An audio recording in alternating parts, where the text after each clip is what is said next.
Assalamualaikum warahmatullahi wabarakatuh. Izin memperkenalkan diri, alumni Politeknik Imigrasi Angkatan 22, nama Putra Madonna, kelompok 4, peserta Latsar gelombang pertama, asal UPT Kantor Imigrasi kelas 1 khusus TPI Ngurah Rai. Pada kesempatan kali ini, izinkan saya untuk melaksanakan learning journal pada kegiatan pembelajaran saya pada hari ini pada agenda yang pertama.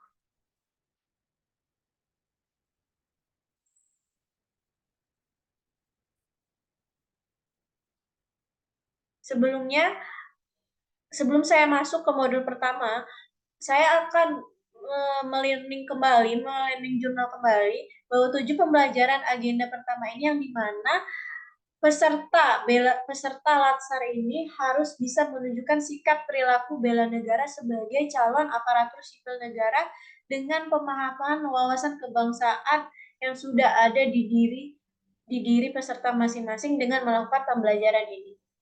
Yang kedua, yang selanjutnya ada dasar hukum pengertian dan nilai-nilai bela negara. Ada rumusan 5 nilai dasar negara yang menurut saya paling penting yang harus dimiliki oleh peserta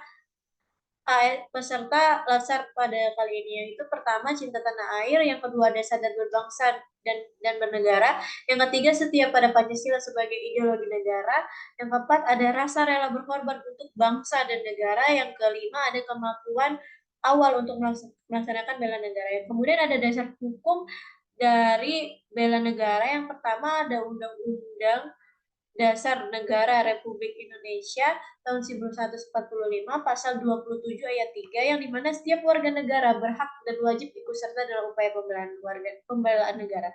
Kemudian ada dasar hukum bela negara yaitu Undang-Undang Nomor 3 tahun 2002, Undang-Undang Nomor 23 tahun 2019.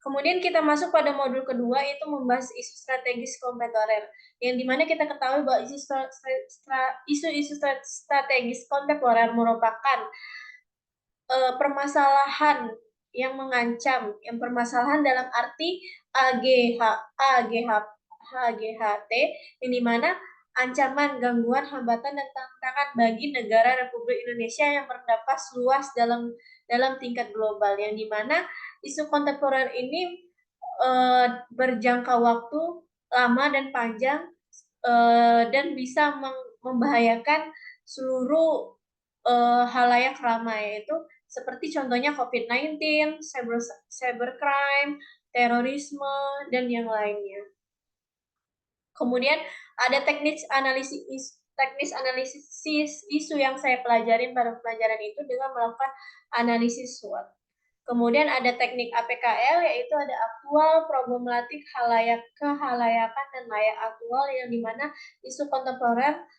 Teknik APKL ini merupakan teknik yang dilakukan dalam memilah isu kontemporer tersebut untuk memilih apakah ini layak dijadikan sebagai isu kontemporer. Yang pertama itu adalah aktual, yang dimana isu tersebut masih dalam hangat dan masih diperbincangkan oleh halayak ramai atau hot news. Yang kedua adalah problematik, yang dimana permasalahan tersebut kompleks dan menyebabkan bahwa secara tidak langsung maupun langsung permasalahan tersebut harus segera untuk dicari solusi penyelesaiannya. Yang ketiga, kehalayakan, yang dimana kehalayakan ini bahwa eh, bahwa isu kontemporer tersebut mencangkup atau membahayakan orang banyak dan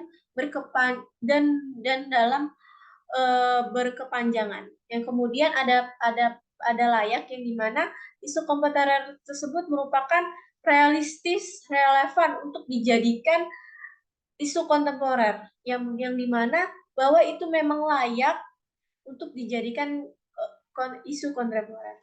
Kemudian ada fishbone ini yang pertama ada problem statement, yaitu adanya memilah pernyataan-pernyataan permasalahan, yang ada mengidentifikasi kategori, yang ketiga cari sebab potensial akibat berpotensi berakibat apa isu kontemporer tersebut, yang kemudian cari sebab pokok atau akar permasalahan dari isu kontemporer tersebut. Apa pemicu yang benar-benar mendukung bahwa permasalahan isu kontemporer tersebut bisa terjadi. Kemudian saya menarik bahwa kita sebagai PNS harus memiliki kepekaan dan kepedulian sehingga kita dapat menghambat AGHT dalam negara Republik Indonesia. Yaitu kesiapan bela negara, kita harus siap siaga untuk secara fisik dan mental untuk membela warga negara Republik Indonesia dengan dilandasi rasa cinta tanah air dan rela berkorban. Kemudian bagi saya ada topik yang harus didalami dalam pembelajaran distance learning ini. Yang pertama ada manajemen waktu. Bagi saya perlunya memanage waktu antara untuk melaksanakan kewajiban kita sebagai CPNS dengan melaksanakan latsar, begitupun dengan kegiatan dan tugas-tugasnya. Kemudian kita bisa membagi waktu di mana saat kita harus memang bekerja secara profesional. Yang kedua, bagi saya membutuhkan metode belajar yang efektif, yang dimana pada saat ini kita mempunyai tanggung jawab dua, yaitu sebagai tugas dan fungsi tanggung jawab kita sebagai calon ASN, dan kemudian kita harus melakukan latsar yang dimana kewajiban kita untuk menempuh sebagai ASN.